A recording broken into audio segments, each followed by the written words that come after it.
강연을 시작하도록 하겠습니다. 오늘 강의의 주제는 상장의뢰입니다. 야마토 왕권의 상장의뢰인데 사실 오랫동안 이 부분에 대해서 고민을 해왔으나 솔직하게 결과물로서는 썩 그렇게 개인적으로는 만족스럽지는 못한, 그러니까 아직도 많은 궁금증들이 남는, 그래서 앞으로 고고학적인 어떤 발굴의 결과를 좀 더 기다려봐야 이 부분들이 좀 더 명쾌하게 규명되지 않을까 하는 생각을 해보고요. 저는 이 주제에서 고고학적인 자료는 쓰지 않고 오로지 문헌 자료를 통해서 나타나는 야마토 왕권의 상장 의뢰를 살펴봤습니다. 우리가 흔히들 우리나라를 비롯해서 일본, 베트남, 몽골, 이 중국이 바로 동아시아 문화권이라는 표현을 쓰지요. 19세기가 지구사적으로 세계가 이렇게 적극적으로 소통하게 되기 이전에는 대체로 이 지구상의 문화권들은 블록화되어 있었고 우리는 그 블록화 속에서 동아시아 문화권에 속한다라는 이야기를 합니다. 이제 물론 여러 가지 이 동아시아 문화로에 대해서는 여러 가지 이제 설들도 있으나 기본적으로 동아시아 문화권에 속한 나라들의 공통점이 무엇이냐? 바로 한자, 유교, 불교, 율령이라고 하는 네 가지의, 물론 이제 몽골은 율령은 없으나 하여튼 기본적으로 이런 네 가지의 키워드, 이런 공통점을 갖고 있는 그러한 공통의 문화 요소를 갖고 있는 문화권을 우리 이제 동아시아 문화권이라고 합니다. 그래서 이 동아시아 문화권에서 가장 중심축은 바로 중국이고 중국의 선진적인 이 문물이 주변 국가에 어떻게 받아들여지고 그 받아들여지는 것들을 온전하게 받아들여지는 것인가 아니면 자기 나름대로 소화하는가, 소화해냈을 때 결과물이 중국적인가 아니면 아주 굉장히 독자적인가 제3의 형태를 취하는가, 이제 이런 부분들에 대해서 저는 오랫동안 관심을 갖고 있었습니다. 그래서 이제 일단 상장의뢰라고 하는 이 부분도 중국적인 것들을 주변 국가가 어떻게 받아들이는가라고 하는 점에 착목을 했고요. 이 상장의뢰는 우리가 흔히 말하는 육아에서 가장 강조하는 부분, 의뢰 중에 하나이죠. 그래서 우리가 유교에서 가장 중요한 개념이 뭐냐라고 했을 때 저는 예라고 생각합니다. 예라고 하는 게 곧 일종의 질서라고 하는 거거든요. 그래서 유교에서 예는 바로 치국의 근본 이념, 나라를 다스리는데 가장 기본적인 이념이 뭐냐? 바로 예라고 하는 거죠. 예는 다른 말로 질서, 이렇게 규범, 이렇게 이야기할 수 있는 건데 유교에서 5가지의 예가 있습니다. 오례. 그래서 길례, 흉례, 빈례, 군례, 가례, 이런 오례가 있는데 오늘 우리가 살펴볼 이 상장의례는 바로 흉례에 속합니다. 그래서 오례 중에 길례, 흉례, 가례는 개인적인, 사적인 이야기, 사적인 의례이고 빈례와 군례는 바로 국가적인 차원의 의례인데 유교에서 주장하는 것은 가정에서 예가 실현이 돼야 국가에서 예가 실현이 되는, 그래서 가정의 단위에서 국가의 단위까지 연결되는 그러한 시스템을 이야기를 하고 있습니다. 자, 그래서 중국은 한때부터 바로 이 유교를 국교로 삼고 이 유교가 이 주변의 동아시아 국가에 많은 영향력을 미치게 됩니다. 그래서 이 유교는 바로 국가의 시스템을 만들어가는데 가장 중요한 개념이라고 할 수가 있습니다. 중국의 상장의례를 좀 살펴보겠습니다. 아마 이제 여기에 와 계신 분들은 오늘날 뭐 이렇게 장례식장이라고 하는 그런 문화가 도입되기 이전에 우리들의 전통적인 상장례를 경험해 상여가 나가고 집에서 염하고 상여 나가고 이런 것들을 아마 다 기억하실 거예요. 직접 목격하셨을 것이고 또 혹시는 또 그 염하는 장면을 또 보신 분들도 경험해 보신 분들도 계실 겁니다. 그래서 우리의 그 염하는 이 풍습은 사실은 중국의 의례에서 많이 가져온 거거든요. 근데 일단 중국의 예서에서 규정하는 중국의 상장 의례를 조금 살펴보도록 하겠습니다. 원래 이제 이 상장의 개념은 시체를 매장한다라고 하는 묻가, 이 장자와 그리고 이 매장하는 그 의례의 전후에 이루어지는 애도를 표하는 상, 이게 두 개가 합쳐서 이제 상장제라고 하는데 이걸 이렇게 구별하기가 사실 애매모호합니다. 중국의 상장의뢰는.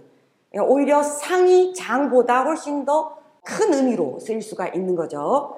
자, 그래서 중국의 이 상장의뢰는 한나라 때에 조금 이렇게 변화를 좀 겪긴 하지만 기본적으로 경서, 그러니까 예기, 주례, 의례, 뭐 이러한 그 예에 관해서 규정해 놓은 이러한 경서의 규정을 조금씩 한대에 변형시켜 가면서 이 한대의 이러한 의례가 당나라 때까지 이어집니다. 그래서 우리가 이 상장의례에서 이렇게 참고할 만한 게 뭐냐, 후한서의 예의지, 예 중에 대상 부분이 있는데 거기에 원래 이제 예서에는 원래 모든 사람의 전통사회에서 중국에서 죽음에도 계급이 있고 등급이 있고 모든 것에 등급이 있죠. 그래서 이 사상례, 그러니까 선비그룹이죠. 이 사그룹의 상례를 이렇게 이게 가장 보편화된 의례입니다. 그래서 이 선비그룹의 이 사그룹의 상례를 통해서 천자 또 국왕의 상례를 유추해 같은데 조금 이제 천자의 상례는 사그룹의 상례보다는 조금 더 거창하겠죠. 이제 그래서 사그룹의 이 상례를 통해서 한번 살펴보도록 하겠습니다. 일단 상장의례의 시작은 병에 걸리는 것에서부터 시작을 합니다. 그러니까 이때 병은 가벼운 병이 아니고 생사를 오고 가는 그러한 병이겠죠. 이제 천자의 경우는 이렇게 중병에 걸렸을 때를 뭐라고 하냐면 불예라고 합니다. 자, 그리고 이제 결국은 이제 사망을 하게 됩니다. 이제 사망을 할 때도 등급이 있죠, 인간에게는. 천자가 죽었을 때는 무너질 붕이죠.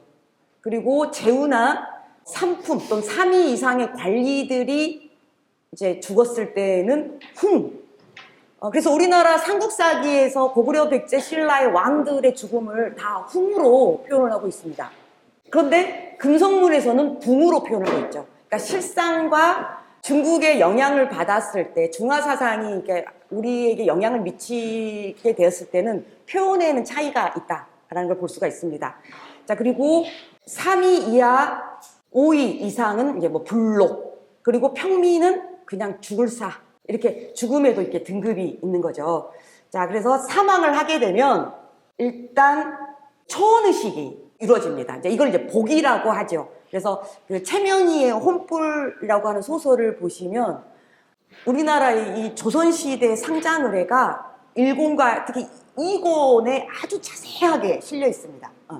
그래서 정말 그 소설의 백미라고 할 수 있는 거죠. 그래서 이 복을 하는데 아마 그 뭐 누구 아무개요 뭐 돌아오라 뭐 이렇게 여러분들 뭐 사극에서 이렇게 보셨을 거예요. 뭐 이렇게 지붕이 올라가서 이렇게 한다든지.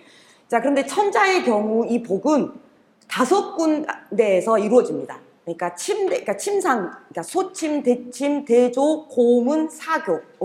이렇게 해서 점점 가까운 곳에서 더 먼 곳으로. 그래서 천자의 경우에는 5곳에서 이 복의 의례가 이루어집니다. 자, 이렇게 해서 이제 아주 죽음이 기정사실화가 돼버리죠. 혼이 돌아오지 않으니. 자, 그렇게 되면 이제 일단 시신을 깨끗하게 해야 되기 때문에 목욕을 시킵니다. 네, 만약에 이때가 여름철이면 하루 만에 썩어버린단 말이죠. 시신의 부패가 시작되기 때문에 여름철에는 시신의 아래에 얼음을 둡니다. 그러니까 이제 이거는 이제 4그룹 이상일, 일반인은 이거는 상상할 수 없는 거죠. 자, 그래서 이때 얼음을 두는 것을 반빙이라고 칭했습니다.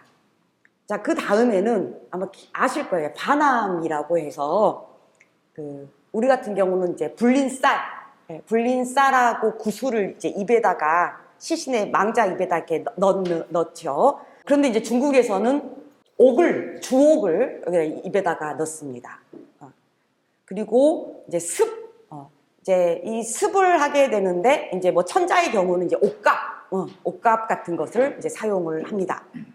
자, 그 다음에 염의 단계입니다. 그러니까 습과 염은 거의 같은 의례라고 보시면 됩니다. 습과 염이 겹쳐지는데 이 염은 뭐냐면 이불로, 그러니까 좀 많이 싸는 겁니다. 이불로 싸는 거죠. 겉을 전체를 이렇게 싸서 끈으로 마디마디를 묶는 그러한 작업입니다.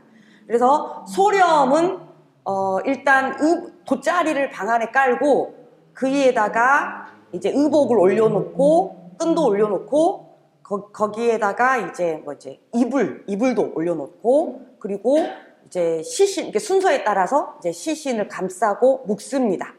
이때 이제 상주가 처음으로 상복으로 갈아입습니다. 그리고 이쪽에 이제 제사를 이제 전이라고 하는 제사를 이제 이때 지내게 되는 거죠. 그래서 소렴이 끝나면 대렴이 또 이루어집니다. 대렴은 장소가 좀 바뀝니다. 방이 아니라 그러니까 큰 정전의 기둥 사이로 시신을 모셔가서 이 대렴에서도 소렴 때와 똑같은 절차로 더 몇 겹을 더 이제 입히는 거죠. 그래서 뭐 천자의 경우는 30겹까지도 입혔다라고 합니다. 자, 그래서 이제 이 염의 단계가 끝나면 납관을 합니다. 근데 이때 납관은 이제 널에다가 이제 시신을 넣는데 이때 시신을 이제 우리가 흔히 빈소라고 하는 것이죠. 이 빈소를 어디다 두냐면 정전의 서쪽 계단에다가 구멍을 파고 거기다가 간을 넣고 거기 또 위에다가 나무 상자를 덮고 또 진흙을 잠깐 바릅니다. 이제 가매자는 상태죠. 그래서 이때부터 빈내가 시작됩니다. 그러니까 우리가 흔히들 병원에 가면 빈소는 몇 호실 이럴 때 이 빈소는 곧 시신이 안치되어 있는 곳을 의미하는 거죠. 근데 사실은 시신이 안치되어 있는 곳은 냉동실이죠. 냉동고죠. 근데 정확한 의미로는 시신이 있는 곳이 바로 빈소입니다. 빈소. 그래서 이 빈이 바로 곧 우리가 오늘 살펴볼 이 상장을의 가장 주요한 핵심 코드입니다. 그래서 이 빈은 이때부터 이제 그 시신을 일단 가매장을 해놓아서 빈소를 만들어 놓으면 이때부터 이제 빈의 의례가, 그러니까 빈소가 마련됐기 때문에 이때부터 빈내가 시작됩니다. 장지에 이제 모실 때까지, 매장할 때까지 이제 빈내가 이루어지는데, 상주는 이날부터 자기 방에서 자지 않고, 그러니까 집 한 구석에다가 이제 뭐 오두막 같은 거를 만들어서 그곳에서 생활하면서 매장하는 그날까지 살아있는 것처럼, 망자가 살아있는 것처럼 조속으로 빈전에 전을 올리고 곡을 합니다. 자, 그래서 이때 이 빈의 기간에 대해서 얘기는 규정을 하고 있어요. 사그룹은 시신을, 그러니까 염이 3일 만에 끝나면 빈을 3개월 하는 거죠. 그리고 이 3개월의 빈이 끝나면 이제 매장을 하고, 제우는 5일 만에 빈하고 이 빈이 5개월이 끝나면 장사를 하고, 천자는 7일에 빈을 하고 그리고 7개월 후에 장사를 지낸다. 이렇게 규정을 하고 있습니다. 자, 그래서 천자의 경우에 이 빈이 이루어질 때, 그러니까 대렴이 끝나고 나서 이제 빈의 의례가 시작되는데 이때가 바로 정치적 공간입니다. 그래서 군신들과 그 종실의 제후들이 이 빈전 앞에서 이렇게 다 이렇게 나열을 해서 대홍녀라고 하는 일종의 그러니까 예부 상서 같은 사람이 곡을 시작하면 이제 군신들이 따라서 이제 곡을 하는 거죠. 자, 그리고 동시에 이곳에서 이 빈을 하는 과정에서 거의 이 빈이 끝날 무렵에 후계자가 정해집니다. 그러니까 다음 천자가 정해지는 거죠. 그래서 즉위 의례하고도 그러니까 상주가 다음 천자가 되는 거죠. 그래서 이 빈의 이 의례는 굉장히 정치적인 의례일 수 있다라고 할 수 있습니다. 그래서 한나라 때는 황제가 등하하면, 돌아가시면 붕어하면 이제 황후가 정승인 상공에게 이제 이 상례를 주관하도록 명령을 합니다.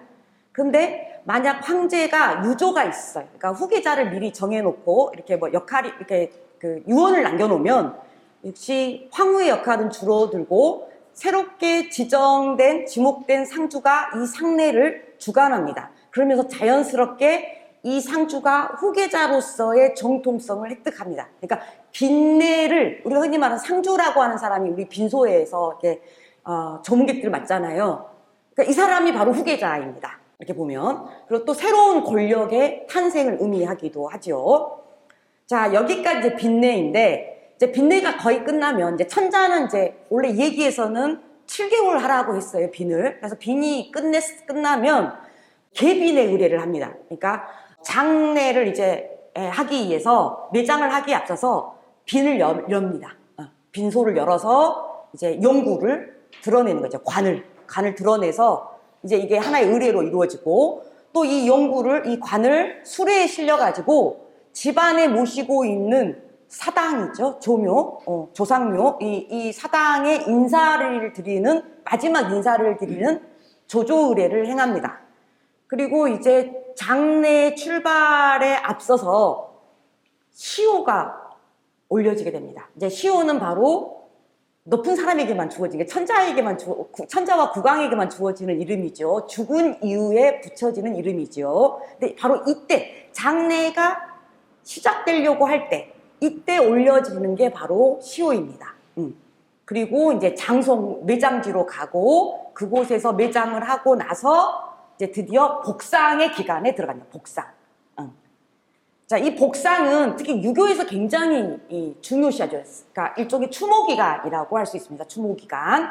자, 그래서 이 복상은 우리 흔히들 3년상이라고 하는 거, 이게 바로 이 복상입니다. 그래서 소상은 사망일시에서 1년이 경과한 13개월째, 대상은 25개월째, 담제는 27개월째. 그래서 우리 흔히들 3년상이라고 하는 거는 담제까지 지내는 걸 말합니다. 담제까지 지내야 상복을 벗을 수가 있는 거죠. 자, 그래서 여기까지 우리는 이제 중국의 상장의례를 살펴봤습니다. 그래서 지금 보시는 이 옥기는 바로 이제 반암의 단계에서 이렇게 사용되었던 옥기, 한나라 때 옥기들입니다. 그래서 일품에서 3품 같은 경우는 반은 조, 우리나라는 이제 불린 쌀인데 중국은 조입니다. 조가 많이 나오니까 하북지방에서는. 그리고 함은 둥근 옥, 이걸 이제 벽이라고 하는데, 이제 둥근 옥을 이제 입안에다가 이렇게 넣는 거죠.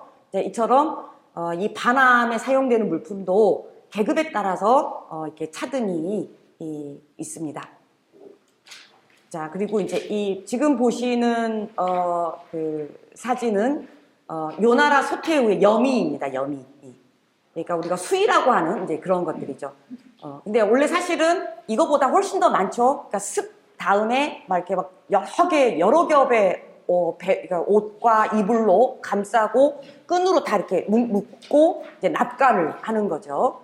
그리고 나서 이 빈소에다가 가매장을 하는 겁니다.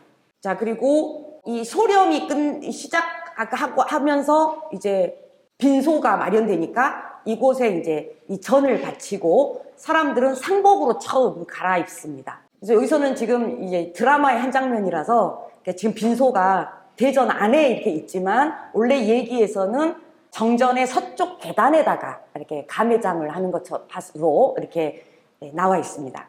그래서 상복은 삼배 거칠기에 따라서 이게 이제 상복의 등급이 나뉩니다. 그래서 참체에서부터 참체, 제체, 대공, 소공, 심화라고 해서 이 참체가 가장 그러니까 3년상, 그러니까 아버지가 돌아가셨을 때, 아버지나 어머니가 돌아가셨을 때 입는 옷이 이 참체인 거죠. 그러니까 3배 중에 가장 설긴, 거친 배고, 그리고 이 옷단 이런 것을 나름질을 하지 않는, 그래서 굉장히 까끌까끌해서 스치기만 해도 상처가 나는 이러한 배를 사용해서 3년 동안 입습니다.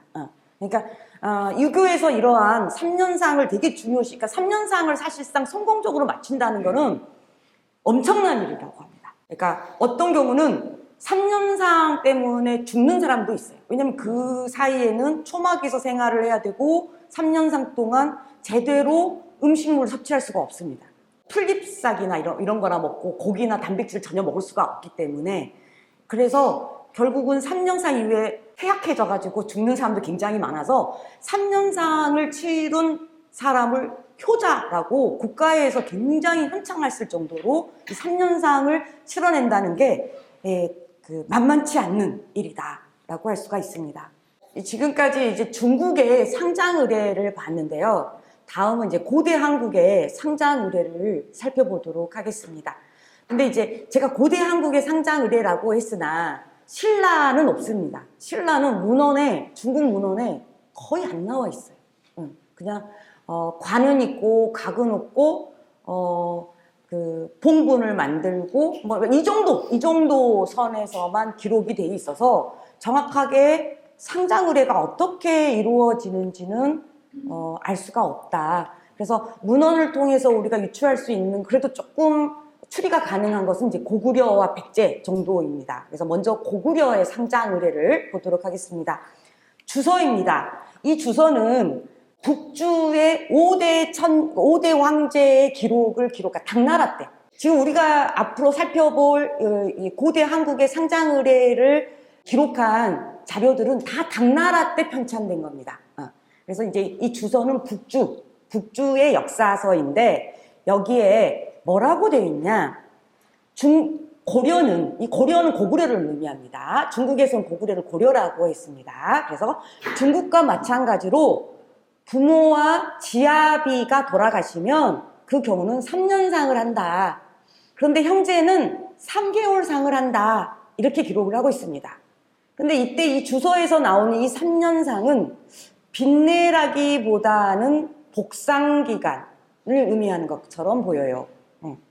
자, 다음은 북사입니다. 이 북사도 주서와 마찬가지로 당 초기에 편찬된 북이, 북제, 북주, 수, 그러니까 북이 계통의 왕조들의 역사를 한 250여 년간의 역사를 이렇게 모아놓은 건데요. 여기는 조금 자세하게 실려 있습니다. 그래서 사람이 죽으면 집 안에 안치해 두었다가 3년이 지난 뒤에 길이를 가려가지고 장사를 지낸다. 부모와 남편의 상해는 모두 3년의 복을 입고 형제의 상해는 3개월간 입는다. 초상에는 눈물을 흘리고 곡을 하지만 장사 지낼 때에는 북치고 춤추며 풍악을 울리면서 장송한다. 내장이 끝나면 죽은 사람이 생존 시에 썼던 의복, 놀이개, 수레, 말 등을 가져다가 무덤 옆에 놓아두는데 장례에 참석한 사람들이 다투어 그것을 가져간다. 이렇게 굉장히 자세하게 기록되어 있어요. 근데 여기서 보면 집 안에서 3년간의 빈을 하고 또 빈이 끝나면 또 복상도 3년을 하네. 이렇게 기록, 그러니까 두 가지가 3년, 6년이 이렇게 기록이 되어 있는 거죠. 자, 근데 이제 이 수서도 수나라의 역사인데 이것도 당나라 때 이제 편찬된 사료입니다. 이 수서의 내용은 북사의 내용과 아주 똑같습니다. 자, 그래서 이걸 이제 정리해 보면 이 망자가 죽고 나서 정식적으로 이렇게 매장이 이루어지기 전까지 빈례가 이루어졌을 가능성은 있다. 그러니까 중국인들이 봤을 때 집안에서 3년 동안 뒀다라고 했으니까요. 그런데 이 빈례를 3년 동안 했어. 그리고 또 복상도 3년이 겹친다. 그러니까 여기에 실제로 했는지 그랬을 수도 있어요. 그럴 수도 있지만 또 이게 또 중국인들이 복상과 빈례를 조금 착각한 거 아닌가? 그런 가능성도 있다. 근데 뭐라고 확답은 낼 수가 없습니다. 뭐 이거 외에는 뭐 자료가 없기 때문에. 그럼 다음은 백제 상장 의뢰를 보도록 하겠습니다. 마찬가지로 백제 상장 의뢰는 주서에 나와 있는데 고구려와 똑같습니다. 부모와 남편이 죽으면 3년 동안 상복을 하고 나머지 친척은 장례가 끝나면 상복을 벗는다. 그래서 고구려하고 그 상장례가 똑같다라는 것을 알 수가 있습니다. 또 수서에서는 뭐라고 했냐면 혼인풍속은 중화하고 같는데 상례는 고구려와 같다라고 했습니다. 그러면 백제는 중국 측에서 봤을 때 혼인풍속은 중국하고 같은데 상장례가 조금 다르다라고 인식을 하고 있는 것 같습니다. 그러니까 통전은 이건 이제 당 후기에 9세기 8세기 후반에서 9세기 초반에 이제 만들어진 그러니까 중국의 뭐 제도 문물에 관련된 책인데요. 여기에서도 상례와 관련해서는 이 주소와 북사 내용하고 똑같습니다. 그래서 고구려하고 상장례가 같다라고 하는 그러한 인식을 하고 있습니다. 그래서 결국은 혼인풍속은 풍습은 중국인들이 봤을 때 중국과 같지만 상장은혜는 중국하고 다르다. 오히려 고구려와 같다. 좀 이렇게 보자면 우리가 앞에서 봤던 고구려의 빈례가 3년 동안 이루어졌던 거. 그리고 복상이 3년 동안 또 이루어진 거. 이게 이제 고구려의 상장례인가?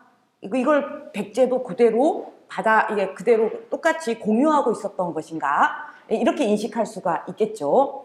그런데 이제 실제로 중국에서는 진짜 천자들이 이 얘기에서 규정한 대로 천자는 빈례를 7개월만 했는가?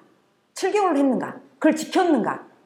근데 중국에서는 7개월 넘기지 않습니다. 그러니까 빈례가 그렇게 길어지지가 않는 거죠. 그러니까 고구려는 3년을 했다 그러고 백제도 이걸 따랐다고 했으니까 중국과 비교하면 굉장히 백제하고 고구려의 빈례 기간이 길다라는 것을 알 수가 있습니다. 그래서 빈례 기간이 중국과 고대 한국의 고대 국가는 중국과 상장례가 좀 달랐다라는 점을 알 수가 있습니다.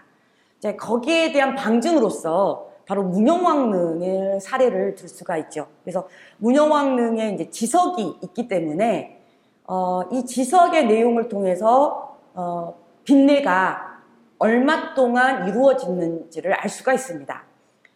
문영왕은 지석에 따르면 523년 5월 7일에 돌아가셨고, 그리고 나서 27개월이 지난 525년 8월 12일에 여러분들이 가시는 공주박물관 뒤편 쪽에 이 문영왕릉에 묻히신 거죠. 그리고 이제 여기 나중에 이제 문영왕릉에 나중에 왕비의 경우도 이제 같이 추가장이 되는데, 왕비의 경우는 526년 12월에 사망을 해서 27개월이 지난 529년 2월에 이 남편과 함께 여기 안에 이제 문영왕릉 안에 들어가고 있는 거죠. 그러니까 돌아가시고 나서 매장하기까지 27개월의 그 공백이 있는 거죠.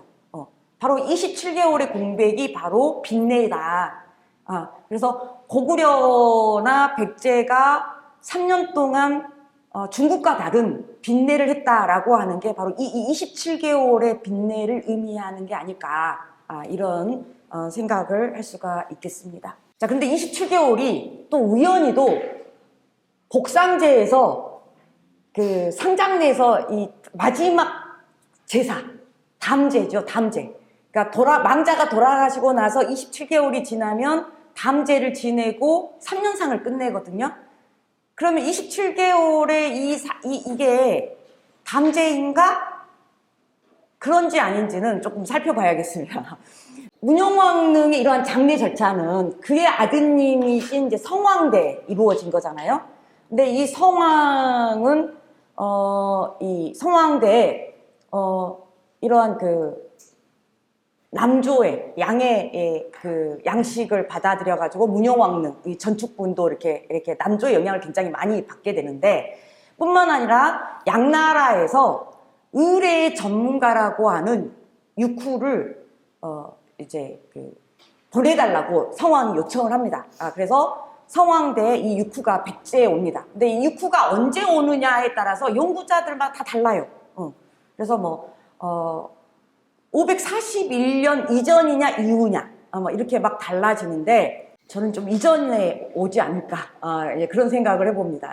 그래서 이 육후가 오면서, 육후가 아주 초창기, 그러니까 문영왕릉을 조성하는 그때에 육후가 빠르면 그때도 왔을 수 있겠다, 그런 생각을 해볼 수 있는 게 이제 무덤의 양식이라든지 양나라의 영향을 많이 받았기 때문에 그런 것도 보이고, 바로 또 이러한 그 문영왕의 이 장례를, 그러니까 상장례를 이렇게 하는 동안, 그러니까 육후의 도움을 받아서 중국식의 상장의례를 이렇게 도입하는 그러한 일들이 이제 이 시기에 이루어지지 않았을까라고 유추해 볼 수 있고요. 근데 다만 이게 완전히 성왕대 받아들인 이 남조의 상례가 완전 100% 중국적인 것이냐? 저는 그건 어렵다고 봅니다.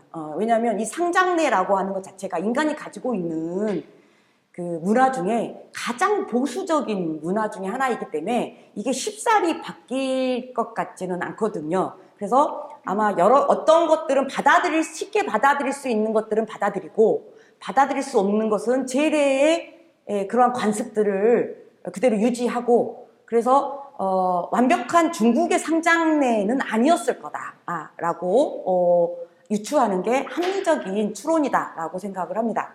문영왕릉의 지석을 보면 이 문영왕이 돌아가실 때 이 문영왕의 죽음을 붕으로 표기를 하고 있습니다. 그러니까 삼국사기 백제봉기하고는 전혀 다른 표기법이죠. 이 붕은 천자급만 쓰는 거죠.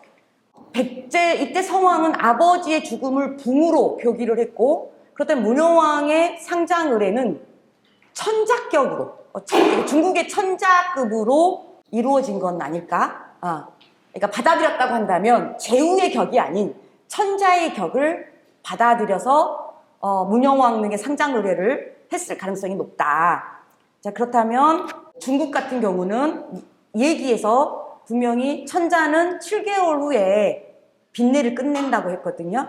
그리고 다음 후계자는 바로 이 7개월 후에 빈전 앞에서, 이 빈례가 끝날 때 빈전 앞에서 구전즉위라는 걸 합니다. 그러니까 이때 즉위가 이루어지기도 합니다. 자, 그래서 어쩌면 성왕은 이 7개월가, 물론 빈례가 완전히 끝난 건 아니나, 이 빈례가 이루어지던 이 7개월째에 성왕이 즉위한 건 아닐까. 그런 생각을 해봤습니다. 왜냐하면 한국사기에서는 성왕이 문영왕이 돌아가시자마자 즉위한 것으로 기록을 하고 있거든요. 그런데 일본서기는 그 이듬해로 기억을 하고, 이듬해 정월로. 그러니까 1년의 차이가 있습니다. 물론 1년의 차이는 아무것도 아닐 수가 있으나, 생각해보면 문영왕이 돌아가시고 3년 5월에 돌아가시고, 그리고 나서 삼국사기에 따르면 바로 523년에 바로 즉위를 해야 되는데, 일본서기는 이듬해 정월로 되어 있는 걸 보면 7개월이 지나서거든요. 7개월 지나서. 그러니까 아버지를 현창을 하는 거죠. 아버지를 높여드리는 거죠. 그래서 일본서기의 이 그 즉위년도를 이렇게 1년 차이를 무시하기가 어렵다. 그러니까 성왕은 가능한 한 아버지의 죽음과 아버지의 무덤을 천자급으로 대우했다라고 본다면, 바로 아버지 돌아가시자마자 바로 즉위하는 건 후레자식이죠. 그래서 7개월이 지난 일종의 구전즉위를 하고 있는데, 물론 이제 중국에서는 구전즉위하면서 매장까지 다 끝나지만, 백제는 기본으로 빈례가 3년이 갔기 때문에 그 빈례의 기간은 쭉 지키었을 가능성이 크다라는 거죠. 즉위년의 차이는 있을 거다. 자, 그리고 실제로 중국의 천자들은 얘기를 그대로 지키는 경우가 없습니다. 그러니까 원래 천자급은 빈례를 7개월 해라고 하는데 7개월 지킨 사례가 거의 없어요. 대략 짧게는 7일, 열흘 만에 장례를 하는 경우도 있고, 대략 평균적으로는 한 달에서 2달 사이에 매장까지 끝나는 그런 경우가 있습니다. 그러니까 중국도 그러니까 그대로 규범을 그대로, 예서의 그런 규범을 그대로 지키지는 않는다. 자, 다음 이제 성왕의 다음 이제 성왕의 이야기인데, 이제 성왕이 오랜 수건이었던 한강 유역을 회복하려고 했으나 이제 미완에 끝나죠. 그리고 이제 관상성 전투에서 정말 어처구니 없는 죽음을 이제 갑작스럽게 당하고 맙니다. 자, 여기에 대해서 이 관상성 싸움에서 성왕이 돌아가셨을 때, 그 성왕 다음이 이덕왕인데, 삼국사기는 바로 성왕이 돌아가시고 나서 바로 이덕왕이 즉위한 걸로 나오나, 일본서기는 시간차가 있습니다. 그러니까 3년이 지나서, 그러니까 이덕왕이 3년 동안 왕이 오르지 않다가 3년이 지나서 왕이 올랐다라고 이야기를 합니다. 그러니까 이것도 성왕의 빈례, 장례 절차가 완전히 완결되고 나서야 이덕왕도 왕위에 즉위할 수 있었다. 이건 백제의 오래된 관습이지 않을까. 이건 아무리 유교가 들어와도 이거는 쉽사리 이 빈례의 3년이라고 3년간의 빈례라고 하는 거를 버리긴 어려운 그러한 장례 풍속이었을 거라는 생각을 하고 있습니다. 그래서 문영왕대의 상장의례는 물론 육후에 의해서 어떤 남조의 중국의 전통적인 어떤 상장의례가 들어오긴 했으나 여전히 백제의 상장의례가 지켜졌고 그리고 성왕대와 이덕왕대를 거치면서 그때 이제 이덕왕의 이 3년, 그러니까 성왕 돌아가시고 나서 3년 후의 즉위는 빈례일 수도 있고 혹은 그냥 복상일 수도 있다. 그러니까 우리가 흔히 말하는 3년상, 담제까지 끝나고 이루어지는 유교식의 완전한 유교식의 3년상일 수도 있다. 근데 이제 증거가 없어서 뭐라고 이렇게 확답을 할 수는 없습니다. 그래서 백제의 이 상장의례는 문영왕대에서 이덕왕대에 걸치는 이 시기에 굉장히 유교적인, 그러니까 백제 전통적인 상장의례 플러스 유교적인 상장의례가 도입되는 시기다. 이런 생각을 해봤습니다. 그런데 이제 원래 제가 정말 다루고 싶었던 거 뭐였냐면 일본 서기에 서명천왕이 죽고 나서 백제 대빈이라는 걸 행했다. 이런 기술이 있는데 이 백제 대빈이 뭐냐? 그래서 이 백제 대빈에 대해서 정확하게 이거를 밝혀낸 연구자가 없어요. 사실 딱 이게 한 구절이 있기 때문에. 그래서 저는 처음에 심정적으로 이 백제 대빈은 원래 서명천왕의 궁이 백제궁이거든요. 그래서 서명천왕이 죽고 나서 이 궁의 북쪽에다가 빈궁을 만들고 이곳에서 행한 빈을 백제대빈이라 칭한다 이렇게 했단 말이죠. 그래서 백제궁에서 이루어졌기 때문에 백제대빈인가? 라고도 생각할 수 있으나 일본 서기를 아무리 탈탈 털어도 빈례가 이루어지는 장소에 명칭을 붙여서 그거를 뭐 무슨 빈 이렇게 표현하는 경우가 없다. 그래서 이 백제 대비는 백제와 분명히 이건 백제와 연관이 있다. 근데 이제 저는 이제 그 잠정적으로 그렇다면 백제 대비는 불교식인가? 이런 생각을 해봤어요. 왜냐면 이 시기가 아스카 시대이고 아스카 문화라고 하는 게 이제 그러니까 백제 불교 영향을 되게 많이 받기 때문에 그 백제 대비는 불교식의 장법인가? 라고 생각을 초반에는 했으나 사료를 찾아가는 과정에서 불교하고는 관련이 없고 오히려 유교적인 문영왕대에서 이덕왕대까지 이렇게 이루어지던 이런 백제 상장의례가 바로 그러니까 완전하게 중국식은 아니고 백제의 고유한 상장의례 플러스 중국식이 혼합된 형태. 이게 백제 대빈이 아닐까라는 이제 생각을 해봤습니다. 지금 보시는 사진은 문영왕릉의 이제 지석입니다. 그래서 영동대장군 백제왕, 백제사마왕께서 이제 나이 62세에 계묘년 5월 병술삭 7일에 임진내 돌아가셨다. 그리고 3년 27개월이 지난 을사년에 올해도 을사년, 공교롭게도 을사년이네요. 을사년에 8월에 이곳에 묻히셨다. 이렇게 되어 있는 거죠.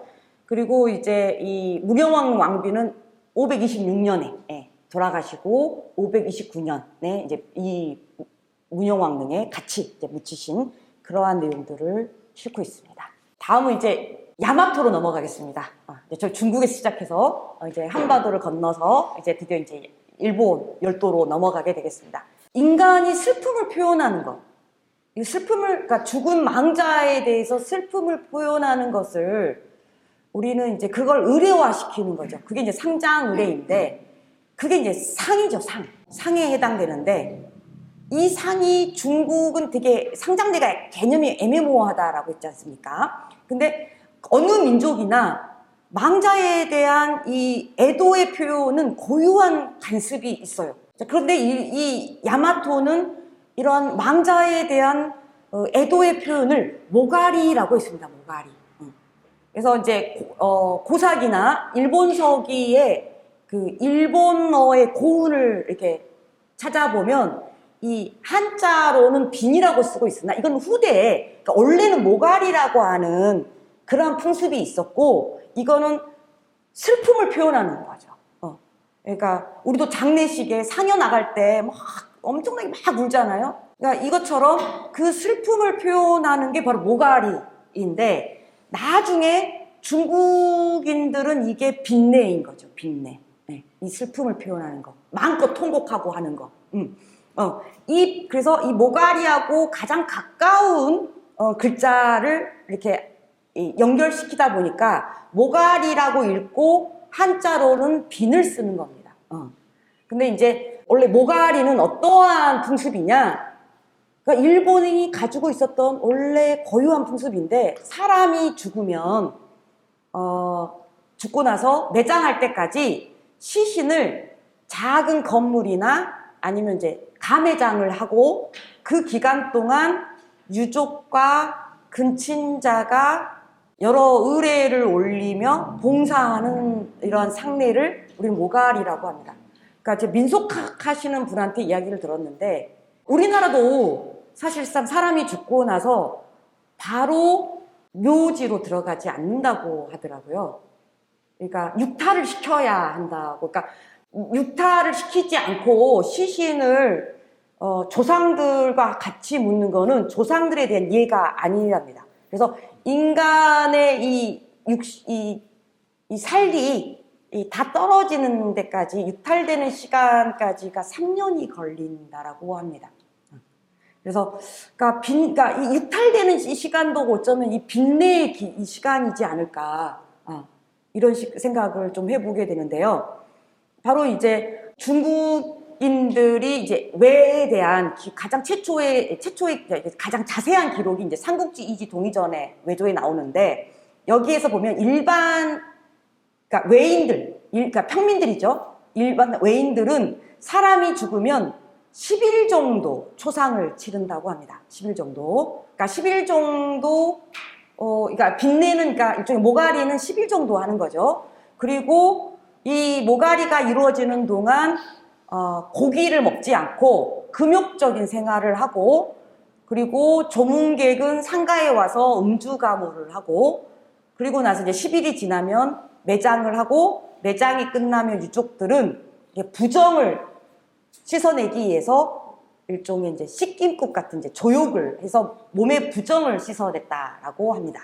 자, 그래서 이제 모가리 의례가 중국인들의 이렇게 모가리라는 풍습이 중국인들에게는 일반인들 한 10일 정도 애도하는 시간, 이렇게 보였던 거죠. 고기를 먹지 않고 이제 금욕적인 생활을 하는 시간. 자, 근데 시간이 훨씬 이제 흘러서 외에 관한 기록이 중국에 나타나는 건 이제 수서입니다. 근데 수서에서는 조금 다른 이야기를 하고 있어요. 신분이 높은 귀인은 3년간 빈을 한다라고 되어 있습니다. 여기서 이제 중국인들이 봤을 때 그 애도의 기간이 빈으로 보이는 거죠. 근데 이 빈이 기간이 3년이다라고 했습니다. 그리고 그냥 일반 평민들은 그냥 나를 점쳐서 그냥 매장을 했다. 이걸 보면 귀인을 3년간 빈했다.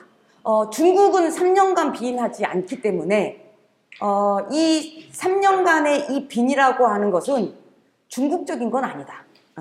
그래서 이거는 우리가 고려해 볼 수 있는 것은, 그러면 이 3년간의 빈은 대륙의 고구려 백제, 특히 백제의 상장 의례가 야마토로 들어가서 야마토의 고유한 모가리 풍습과 합쳐진 거다. 그게 바로 모가리 의례의 탄생이다. 그거를 중국인들은 수서에서 3년간의 빈이라고 기록을 하고 있습니다. 자, 그러면 원래 모가리 풍습은 어떤 식으로 이루어졌을까? 그러니까 오늘날 일본인들은 감정을 표현하지 않지요. 그러니까 장례식장의 풍경을 보시면 거기서 슬픔을 표현하는 거는 굉장히 무례하고 촌스러운 일이에요. 그러니까 옛날에 2000년대 초반에 서남아시아에서 우리나라 주재원이 하여튼 아랍의 하여튼 무장대 뭐 이렇게 목이 참수되는 그 일이 있었죠. 참여정부 시절에. 그때 이제 막 운구 이렇게 모셔와가지고 공항에서 이제 유족들이 받아가지고 빈소로 갈 때 막 유족들이 막 통곡하고 큰 소리로 울고 할 때 일본인들이 그거 보고 되게 깜짝 놀랐어요. 그러니까 본인들은 그런 감정을 표현하지 않거든요. 인내의 미학이라고 해야 되나요? 자신의 감정을 솔직하게 드러내지 않는 것. 그런데 그럼 고대에도 그랬느냐? 그렇지 않다. 이거는 이후에 나중에 에도 시대 이후에 뭐 어떤 이제 약간 그 무사들의 이런 그 미덕과 연결되면서 감정을 표현하지 않는 걸 굉장히 미덕으로 생각하는 식으로 이해되고 있으나 고대 모가리 의례는 모가리 풍습은 그렇지 않다라는 거죠. 그래서 고사기와 일본 서기를 통해서 모가리 풍습을 유추해 보면 이제 고사기의 신화 부분에 일본의 대표적인 여자 신, 그러니까 천지창조 부분을 보면 여자 신은 이자남이고 남자 신은 이자나기입니다. 그래서 이 둘이가 음양이 야풀해가지고 막 여러 가지 신들도 막 만들어내요. 그런데 이제 이자나미가 불의 신을 낳다가 죽어버려요. 여자 신이. 그러니까 남편의 입장에서는 얼마나 슬픈 일이에요. 그래서 통곡을 합니다. 그래서 머리를 풀어헤치고 큰 소리를 내고 울면서 죽은 아내의 시신에 머리맡에서 울고 기어다니면서 울고 뭐 다리 밑에서 울고 막 시신을 왔다 갔다 하면서 막 통곡을 기어다니면서 막 우는 거죠. 또 일본 서기에서도 기록을 보면 망자의 이제 근친자들이 슬픔을 표현하기 위해서 머리를 일단 막 풀어헤치고 막 가슴을 치고 막 그 시신의 주변을 막 기어다니면서 웁니다. 통곡을 합니다. 이게 바로 모가리다. 이게 그 슬픔을, 애도의 표현을 그러니까 적극적으로 하는 행위이죠.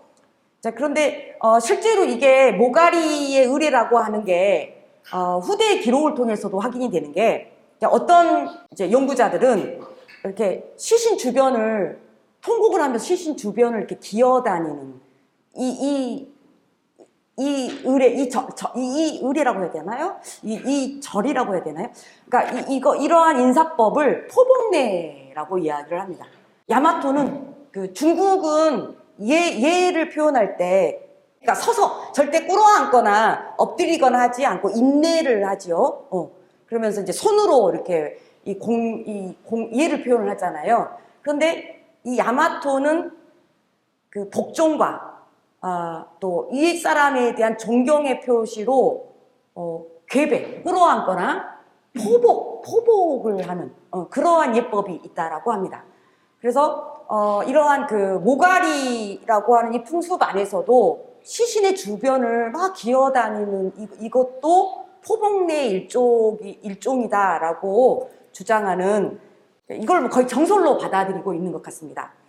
자, 그런데 646년에 이 야마토는 대대적인 개혁을 이제 실시하는데 이거를 이제 대화개신이라고 합니다. 대화개신.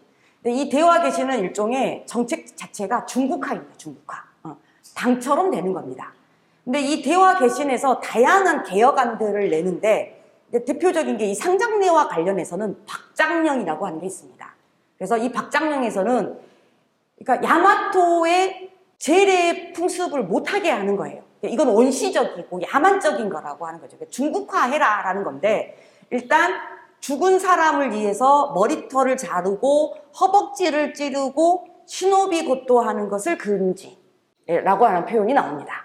이 시노비 고토는 이따가 살펴보도록 하겠습니다. 자, 이렇게 해서 아마 이게 이 박장령에서 이제 박장령이 꼭 이것만 있는 건 아니고 뭐 다양한 것들이 있거든요. 근데 아마 여기서 죽은 사람을 위해서 머리 자르고 뭐 허벅지 찌르고 그러니까 시노비 고토는 바로 이 통곡하는 거예요. 통곡하는 거. 근데 이 통곡하는 것을 못하게 하는 거. 이게 바로 모가리다, 모가리. 모가리 못하게 하는 거죠, 모가리를. 근데 이제 이 모가리 의례의 대상은 사실상 이제 삼국지 이지 동의정 단계에서는 일반인들도 모가리를 했어요. 슬픔의 표현이기 때문에. 그런데 이제 일본서기를 살펴보면 이제 지배층의 기록이기 때문에 이 모가리 의뢰의 대상은 당연히 천황, 또 천황과 관련된 근친자들에 한정됩니다.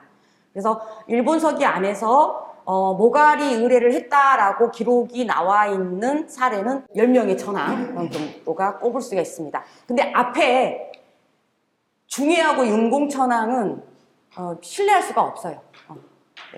일본서기에서 신뢰할 수 있는 기록은 이제 흠명 이후, 그러니까 개체 이후는 좀 신뢰할 수 있기 때문에 당연히 모가리 의뢰와도 당연히 개체 이후에서나 신뢰할 수 있다.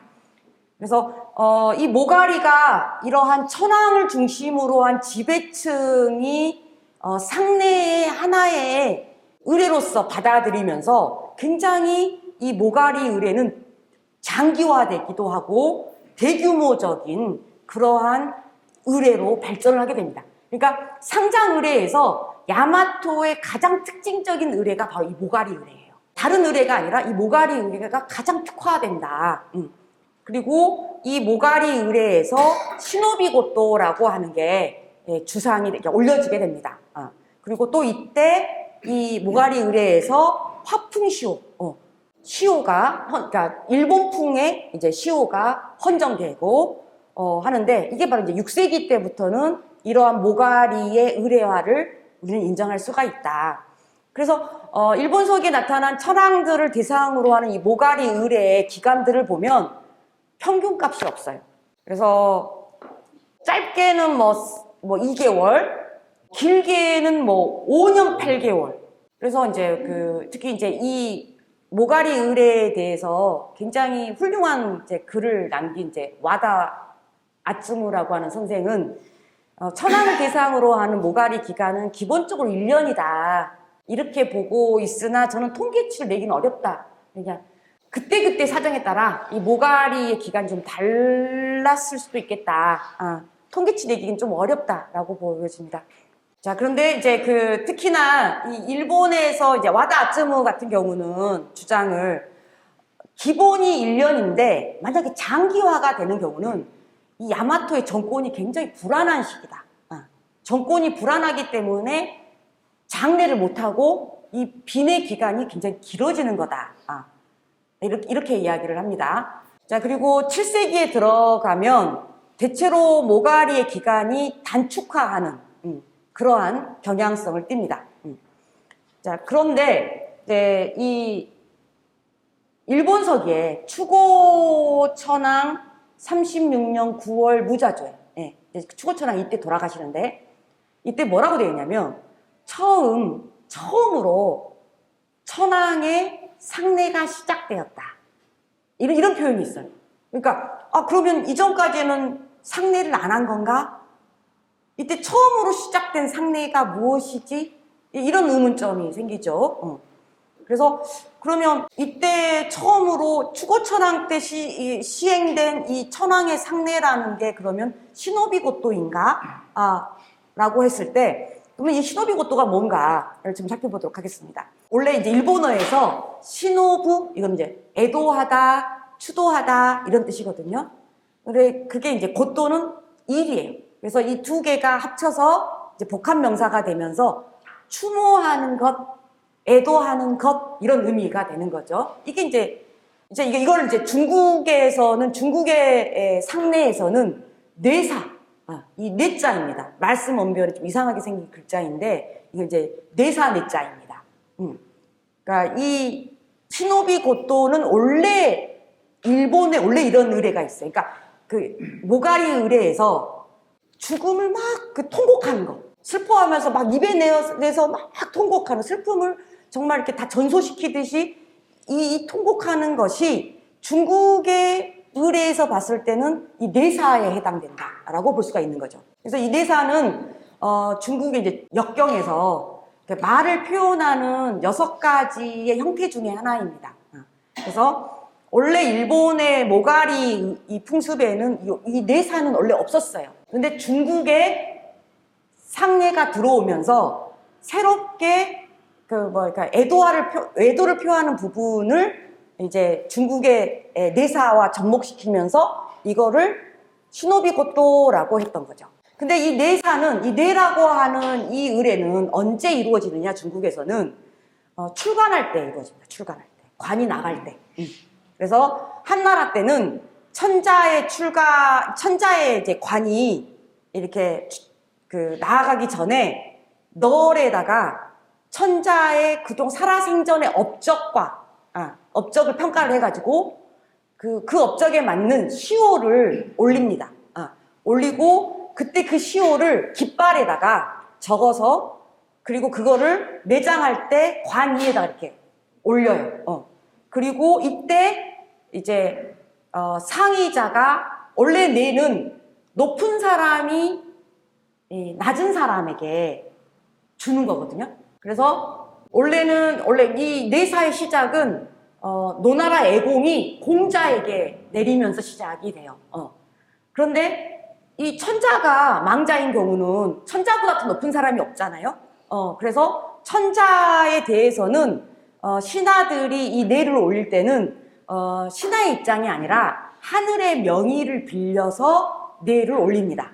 근데 이게 되게 불편한 거예요. 신하의 입장에서는 이 내를 올리는 게. 시호는 올리는 건 이제 뭐 상관없는데 그러니까 일종의 애도문이죠. 애도문, 추모문인데, 추도사인데 이거를 신하 입장에서 이 내의 형태를 취하는 게 너무 어려우니까 이진남북조 시대가 되면은 그냥 뇌가 아니라 뇌하고는 이제 비슷한 애사, 애책. 그러니까 하의자가 상의자에 올리는 형식의 이러한 이제 이러한 뇌가 이제 유행을 하게 됩니다. 그래서 야마토의 시노비고토는 정확하게 중국의 것과 비교한다면 내사라기보다는 애책에 해당된다. 신하들이 올리는 거다. 신하들이 천자익을 올리는 거다. 그래서 중국에서의 내라고 하는 이 의례는 장내 의례에 속합니다. 빈내에 속하지 않고 장내 의례에 속해서 아주 엄격하게 규정되어 있습니다. 그런데 일본의 시노비고토는 장내 의례가 아니라 모가리 의례에 속하고 이 모가리 의례 안에서 굉장히 주요한 역할을 합니다. 그래서 시노비고토의 사례는 민달천왕 때 처음 등장을 해요. 그래서 시노비고토의 내용을 보면 애도사니까 당연히 슬픔에서 시작을 했겠으나 이제 이 정치색을 의례화되면서 정치색을 띠게 됩니다. 그래서 죽은 망자에 대한 애도뿐만 아니라 내가 지금 이 애도사를 드리는 내가 죽은 천황과 얼마나 사적으로 가까웠는지 나의 정치적 포지션을 어필하는 시간입니다. 그리고 동시에 새로운 계승자에게 충절을 맹세하는 그러한 기간이기도 합니다. 그래서 이 시노비고토는 한 번에 끝나지 않고 빈내가 이 모가리 의례가 이루어지는 동안 계속 반복됩니다. 그리고 이 안에서 정치 투쟁이 이루어지기도 하고요. 그래서 이 빈내는 굉장히 이 모가리 의례는 이 상장 의례에서 야마토 안에서는 굉장히 가장 중액적인 그러한 의례다라고 할 수가 있습니다. 그래서 추고천왕이 제2 36년 3월 7일에 사망을 하고 그날 남쪽들의 빈궁을 마련을 하고 9월 그러니까 7개월이 지나서 시노비고토가 이제 올려집니다. 그리고 24일에는 장사를 지내는데 7개월간의 빈내가 이루어진다. 그렇게 보면 이 7개월의 빈내는 굉장히 중국적인 예서에 규정했던 거기에 딱 들어맞는 그러한 사례입니다. 그래서 추고천왕이 처음 시행했다라고 하는 상례가 이러한 7개월간의 빈내인가? 뭐 이런 생각도 해볼 수도 있겠습니다. 근데 아직은 알 수가 없습니다.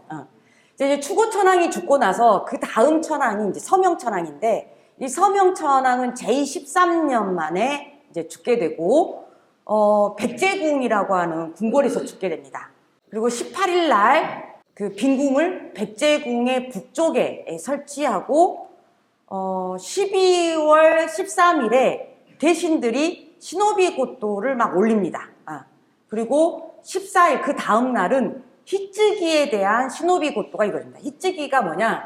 바로 후계자입니다. 후계자. 그래서 이 후계자는 일본의 이 천황들은 태양신의 후예라라고 하는 그러한 관념을 갖고 있기 때문에, 그러니까 이 후계자에 대해서도 일사 태양을 잇는 거예요. 그래서 시노비 고토가 이루어집니다. 이제 그래서 추고천왕이 돌아가실 때 뭐라고 하냐면 왕릉을 만들지 말고 후장을 하지 말라라고 해요. 이제 이것도 보면 굉장히 나중에 그 대화의 박장령의 내용들과 일치하고 되게 간소화되는 이러한 모습들, 그러니까 고분을 만들지 말고 거기에다가 부장품도 넣지 말아라. 이렇게 하고 있단 말이죠. 그리고 이 추고천왕대에 이때 이 시노비 고토가 후계자, 마지막 후계자가 시노비 고토를 이렇게 하면서 이 장례 절차로 넘어가게 되는데, 이게 이제 중국적인 거라는 거죠. 그래서 이 상례를 주도하는 게 바로 후계자 상주이고, 이 상주가 다음 천자가 되는 이러한 것들이 바로 처음 시행되는 이런 중국적인 유교적인 상장례이고, 이게 백제를 통해서 이렇게 넘어간 게 아닌가. 그러니까 중국의 이런 남조의 상장례가 직통으로 넘어간 게 아니라 백제를 한번 원쿠션하고 이렇게 들어간 거. 이게 바로 백제 대비인이 아닐까, 이런 생각을 해봤습니다.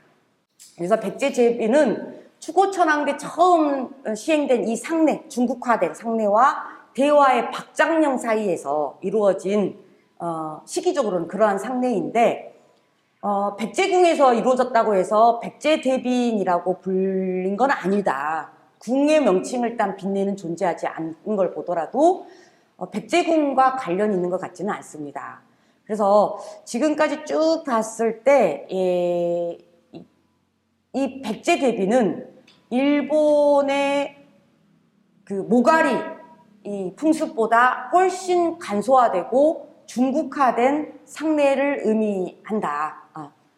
그래서 원래는 전통적인 모가리 을에서는 막 허벅지 찌르고 머리 풀고 막 기어다니면서 통곡했던 이게 그 중국의 내사와 접목돼서 시노비 고토가 되고, 그리고 이 시노비 고토를 추고천왕 때 오면 황태자가 주재하고, 그리고 중국처럼 장송 직전에 이제 애책이 시노비 고토로서 봉진되는 중국적 상장 의례로 변화하는 이런 게 바로 백제 대비인이 아닐까, 이런 생각을 해봤습니다. 그래서 그 황태자가, 황희 계승자가 주도한다는 거죠. 이 상례와 장례를 주도하는 것, 그리고 간소화되는 것, 그 7개월의 빈례, 그리고 왕릉이나 뭐 이제 그 후장을 하지 않는 것, 그리고 이제 이러한 것들이 바로 이제 백제 대비인의 내용이고, 이게 이제 문용왕, 성왕, 이동왕을 거치면서 백제에 성립한 백제식의 상장례가 아닐까, 이런 유추를 해봤습니다.